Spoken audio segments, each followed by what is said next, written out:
আসসালামু আলাইকুম, আশা করি সবাই ভালো আছো। অনেকদিন পর আজকে আবার ক্লাস নিয়ে হাজির হলাম। ত্রিকোণমিতির একটা অঙ্ক দেখি আমরা, জেনারেল ম্যাথের। পি সমান হইতেছে sec a plus 10a, C সমান হইতেছে cosec a প্লাস 1, নিচে হইতেছে cosec a মাইনাস 1 হলে প্রমাণ করো যে পি স্কয়ার ইকুয়াল টু হইতেছে সি। খুব ইম্পর্টেন্ট একটা প্রমাণ, সৃজনশীল আসে এটা, অনুশীলনের ভিতরে নাই, সৃজনশীল করতে গেলে এই টাইপটা পাওয়া যায় আর কি। তাহলে আমার পির একটা মান দেওয়া আছে, সি একটা মান দেওয়া আছে, বলছে P square equal to C. এটা হইতেছে লেফট হ্যান্ড সাইড, এটা হইতেছে রাইট হ্যান্ড সাইড। তাহলে আমি প্রথমে লিখি, দেওয়া আছে কি কি দেওয়া আছে এগুলো আগে এখানে দেওয়া আছে। পি সমান হইতেছে sec a প্লাস হইতেছে 10a, আর সি সমান হইতেছে cosec a প্লাস 1, নিচে হইতেছে cosec a minus 1। P square মানে এটা লেফট হ্যান্ড সাইড, তাহলে লেফট হ্যান্ড সাইডে কি আছে আমার? লেফট হ্যান্ড সাইডে আছে পি স্কয়ার। পির যদি মানটা বসাই, পির মানটা হইতেছে sec a প্লাস 10a সম্পূর্ণটার উপর হইতেছে কি স্কয়ার। সেকেন্ডারে আমি কিভাবে লিখতে পারি? 1 বাই cos a প্লাস 10 কিভাবে লিখতে পারি? sin a by cos a সম্পূর্ণটার উপরে কি দিলাম? স্কয়ার। এখন এখানে যদি লসাগু নেই আমরা, তাহলে cos a লসাগু যায় কত? cos a cos মিলা যায়, তাহলে লিখবো আমরা উপরেরটা 1 প্লাস এনে cos মিলা যায়, তাহলে লিখবো উপরেরটা sin a এবং সম্পূর্ণটার উপরে কি দিয়ে দিলাম? স্কয়ার। এবং স্কয়ারটা যদি আলাদা করি, তাহলে 1 প্লাস sin a এই সম্পূর্ণটার উপর হইতেছে স্কয়ার, নিচে cos এর উপরে যদি স্কয়ার যায়, এটা লেখা যায় কি হিসেবে? cos square a। এই পর্যন্ত বুঝছো কিনা বলো? পির মান দেওয়া আছে sec a প্লাস 10a, এটার উপরে হোল স্কয়ার। একটারে বাংলায় আমরা sec a কিভাবে লিখতে পারি? 1 বাই cos a প্লাস 10 লিখতে পারি sin a by cos a। এনে লসাগু নিলাম, cos a লসাগু কত নেওয়া যায়? cos a মিলে গেছে, তাহলে 1 প্লাস এই cos মিলে গেছে, তাহলে sin a। এখন এই সম্পূর্ণটার উপরে স্কয়ার, তাহলে স্কয়ারটা আমরা আলাদা আলাদা ভাবে ভাঙতে পারি। আলাদা আলাদা ভাবে যদি ভাঙি, তাহলে 1 প্লাস sin a এটার উপরে স্কয়ার, নিচে cos এর উপরে যদি স্কয়ার যায়, তাহলে লিখতে পারি হইতেছে cos স্কয়ার a। এখন আমি এই সাইড দিয়ে একটু করি,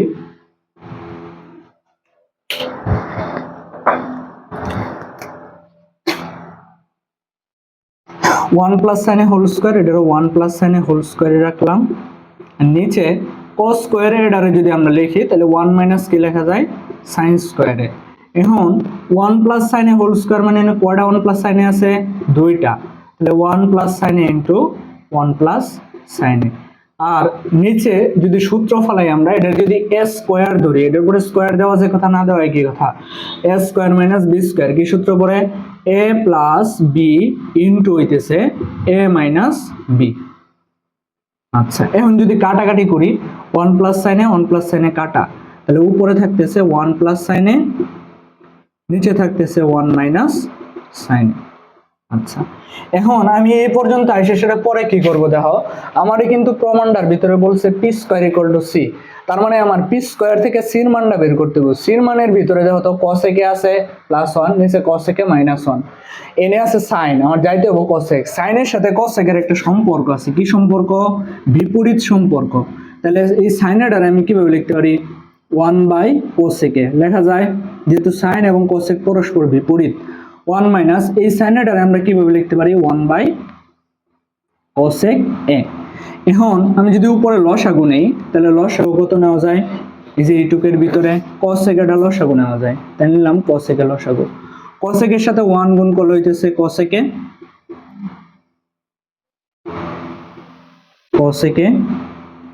প্লাস cosec মিলে গেছে, তাহলে এনে থাকতেছে 1, নিচে আবার লসাগু নেওয়া যায়, এই যে এইটুকের ভিতর থেকে cosec এর লসাগু নেওয়া যায়, তাহলে cosec এর লসাগু নিলাম।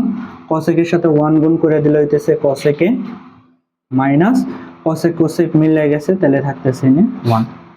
আচ্ছা, এখন এটারে যদি আমরা, এটা উপরে আছে এটা নিচে আছে ভাগ অবস্থায়, গুণাকারে যদি উল্টায় ফেলি, তাহলে এনে থাকতেছে হইতেছে উপরে থাকতেছে cosec প্লাস 1, নিচে হইতেছে cosec। এই ভাগটা যদি গুণাকারে উল্টাই, তাহলে cosec চলে যাবে উপরে, cosec আর নিচে চলে আসবো cosec মাইনাস 1। এই cosec কাটা, তাহলে উপরে থাকতেছে cosec প্লাস 1, নিচে থাকতেছে cosec মাইনাস 1। এটার মানে কত দেখো তো? সি। তাহলে পি স্কোয়ার ছিল, পি স্কোয়ার থেকে কার মান বের করলাম, সির মান বের করলাম। তাহলে সুতরাং equal to right hand side, সুতরাং left hand side equal to হইতেছে রাইট হ্যান্ড সাইড। প্রমাণ করতে বলছে, তাহলে প্রুভড। তাহলে P square equal to C প্রমাণ করতে বলছে। পির মানটা আমি প্রথমে বসাইলাম, পির মানটা হইতেছে সেকে প্লাস 10 এ, এই সেকেটারে ভাঙাইলাম 1 বাই cos এ প্লাস 10 এটারে ভাঙাইলাম sin এ বাই cos এ। যদি আমি এনে লসাগুটা নিই, cos cos লসাগু যায় কত, cos এ, cos এ cos এ মিলে গেছে থাকতেছে 1 প্লাস cos cos চলে গেছে থাকলো sin এ। স্কোয়ারটা যদি আলাদা আলাদা ভাবে আমরা ভাঙি তাহলে 1 প্লাস sin এর উপর হোল স্কয়ার আর cos এর উপরে নেওয়া যায় স্কয়ার, তাহলে cos স্কয়ারে, cos স্কয়ারে এটা আমরা লিখতে পারি 1 মাইনাস sin স্কয়ারে। 1 প্লাস sin এ হোল স্কয়ার মানে 2টা 1 প্লাস sin এ, তাহলে 1 প্লাস sin এ ইনটু 1 প্লাস sin এ। আর এনে যদি আমরা সূত্র ফলাই a square minus b square a plus b into a minus b। উপরের 1 প্লাস sin এ, নিচের 1 প্লাস sin এ কাটা, তাহলে উপরে থাকতেছে 1 প্লাস sin এ, নিচে থাকতেছে 1 মাইনাস sin এ। এখন আমার এখানে আছে sin, আমার c এর ভিতরে আছে cosec, তাহলে sin থেকে আমার cosec এ যাইতে হইব। sin এর সূত্রটা কি 1 বাই cosec এ, তাহলে 1 প্লাস এই sin এর পরিবর্তে আমরা বসাইতে পারি 1 বাই cosec এ, 1 মাইনাস এই sin এর পরিবর্তে বসাইতে পারি 1 বাই cosec এ। এনে যদি লসাগুটা নিই, কত লসাগু নেওয়া যায়, cosec এ, cosec এর সাথে 1 গুণ করলে cosec এ প্লাস cosec cosec মিলে গেছে 1, নিচে যদি লসাগুটা নিই cosec এ, cosec এর সাথে 1 গুণ করলে cosec এ মাইনাস হইতেছে 1। এখন এইটুক আর এইটুক উপরে আছে ভাগ অবস্থায়, এটা এবং এটা ভাগ অবস্থায় আছে, তাহলে গুণাকারে উল্টাই দিলাম, তাহলে উপরেরটা যেভাবে আছে এইভাবেই, নিচেরটা ভাগ আছে গুণাকারে যদি উল্টাই cosec যাবো উপরে, cosec এ মাইনাস 1 এসে পড়বো নিচে। এটা আর এটা কাটা, তাহলে থাকবো উপরে cosec এ প্লাস 1, নিচে থাকতেছে cosec এ মাইনাস 1। এটা হইতেছে কার মান, সি এর মান। তাহলে P square equal to C প্রমাণ হয়ে গেছে। তাহলে left hand side equal to right hand side, এটা হইতেছে প্রুফ। আশা করি বুঝতে পারছো। আজকে এ পর্যন্তই। আসসালামু আলাইকুম।